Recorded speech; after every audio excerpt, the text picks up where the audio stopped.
What happened at the Texas A&M South Carolina football game is unacceptable for an officer who is there to protect everyone in the stadium to walk toward those young players with that level of aggression, that level of intention, that level of purpose, and that purpose being nothing for good is something that just can't happen. And now, if you are these young men's parents, this is worst case scenario for you. This is something you've coached your kids through. You've told them how to behave. You told them what to say. You've told them how to look. And you've told them all of these things just to stay alive. And so now in this situation, someone who is in that stadium to protect them is the aggressor. And here's my biggest problem with the whole thing. There was 100,000 people in the stands. There were two entire football teams on the field, and there were millions of people watching on TV. So what kind of decisions does this officer make when no one is watching, when there are no immediate consequences? And thank God that Texas A&M acted extremely quickly to at least try to rectify the situation so everyone on that football field and in those stands could feel safe.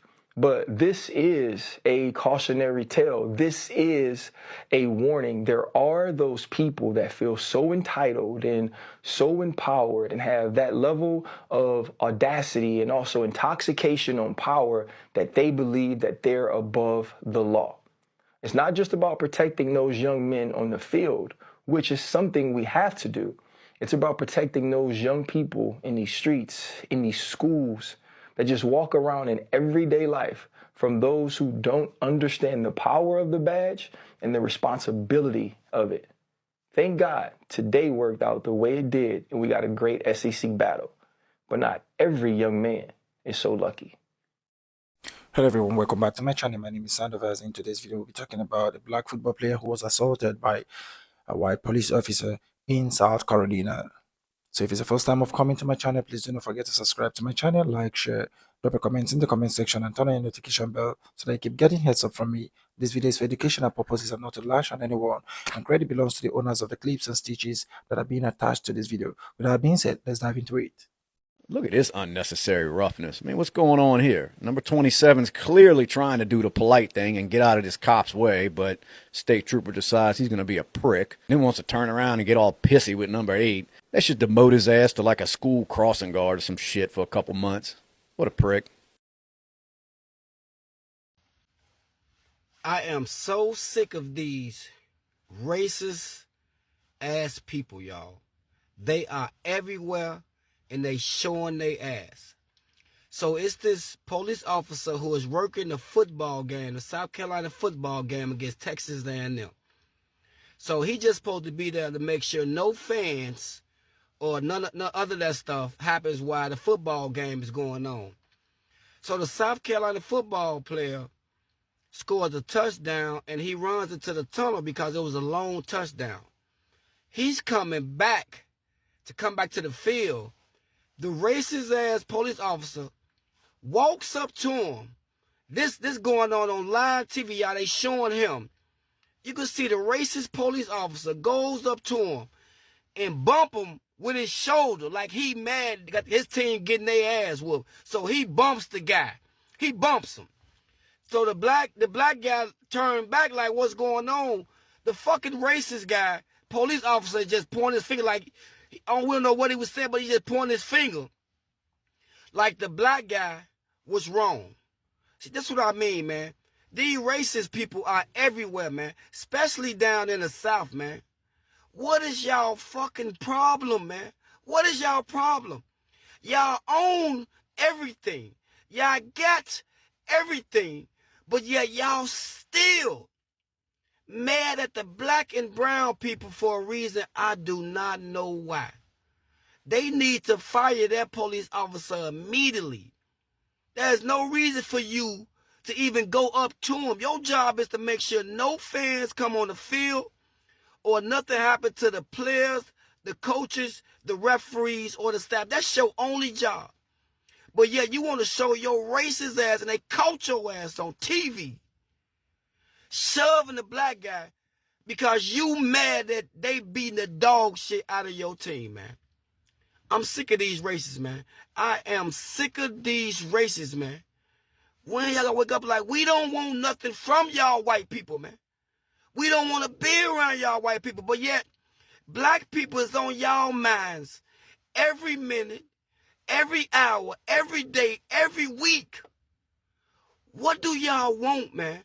Y'all got every fucking thing. All the privilege that y'all want. But yeah, y'all still want to mess with us, man. That guy need to be fired, man. That guy need to be fired, man. I am sick of this, man. I'm just sick of this, man. Here comes the next play. Great pass. Watch this track speed. This is awesome. I mean, this is just awesome speed. Now, when he goes through the end zone, right here, you'll see where he is. And notice all the way over here is this asshole right here in his uniform. So the kid goes through the end zone. His teammates go after him. They're celebrating. The cop's probably pissed because he's an A&M fan. As the kids are coming back, all of a sudden you're going to see the cop come into frame. He has walked all the way over there. He's going to walk into frame, and instead of stopping and moving out of the way, he elbows the two players and then turns around and talks shit on the kid. Dude, you can straight go fuck yourself. As you can see in that video, the pig was clearly trying to provoke the players. He wanted a reaction so he could paint them as violent black men and then justify using force against them. Like, you can see he ran into them on purpose, and it looked like he was trying to start something from the very beginning. He basically set the situation up hoping they would react. And also shout out to the players for keeping their cool and not giving him what he wanted, because that's what he wanted. He wanted a reaction. And that kind of behavior from an officer is dangerous and unacceptable. Like, an officer who acts like that should face consequences, because there's no real excuse for trying to escalate a situation just to harm people.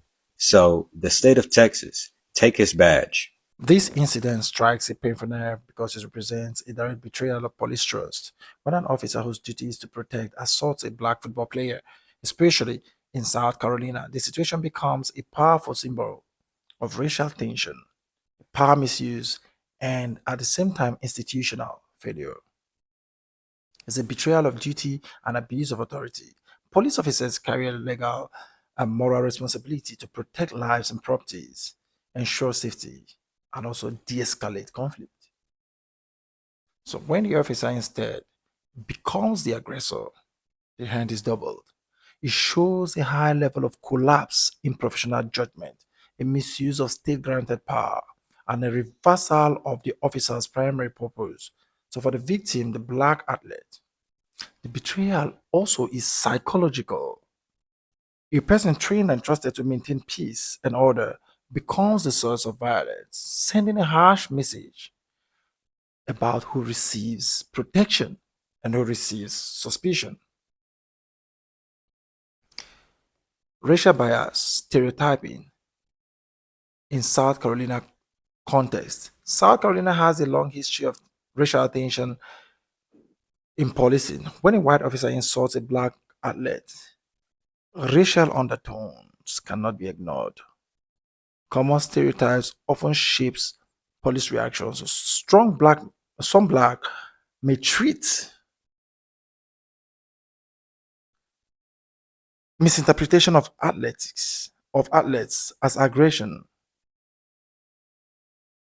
So, being confidence or frustration as hostility.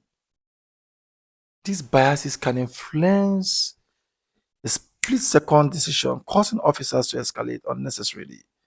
So in South Carolina, where policing is often assertive and militarized, racial profiling complaints have been widespread before now, making this incident echo a familiar pattern. So the symbolism of athletes and community impact. The symbolism of athletes and community impact. A football player holds a special place in America, and especially in South Carolina culture. So they represent discipline, they represent hard work, they represent community pride. So when such a figure is being assaulted, The public reaction is not just anger, but a heavy shock. So it raises deeper questions. If a celebrated athlete is unsafe, what about an ordinary black citizen in South Carolina? What does it say about institutional respect for black lives? How many similar cases go unreported? So for black communities, this reinforces generational trauma around police encounters. It sends a painful message. Status, talent, and visibility do not shade you from bias. So accountability, transparency, and societal reflection. So the aftermath determines whether justice or denial follows. Now the key issues are: will body cam footage be released promptly? Will the officer be suspended or shielded by the department? Will the athlete or the athlete's reputation be fairly judged to justify the assault? For a black football player, the consequences extend beyond the moment. Possible injuries, emotional distress, and public scrutiny. So for society, this very incident becomes a mirror. So do this institution truly protect everyone or a certain group? So it creates a gap between what policing should be and what it becomes painfully visible. So what it is becomes very, very painful and visible, crystal clear to the eyes, audible to the deaf, and visible to the eyes. Is a deep violation of trust, a reflection of racialized policing, and a moment that forces society to confront the painful contrast between protection and persecution. Please let me have your thoughts in the comment section. Drop your comments, and if it's the first time of coming to my channel, please do not forget to subscribe to my channel, like, share, turn on the notification bell, and don't forget that this video is for educational purposes and not to lash on anyone. Credit belongs to the owners of the clips and stitches that have been attached to this video. My name is Sandovas. For now, I'll say peace and love. Until my next one. Bye for now.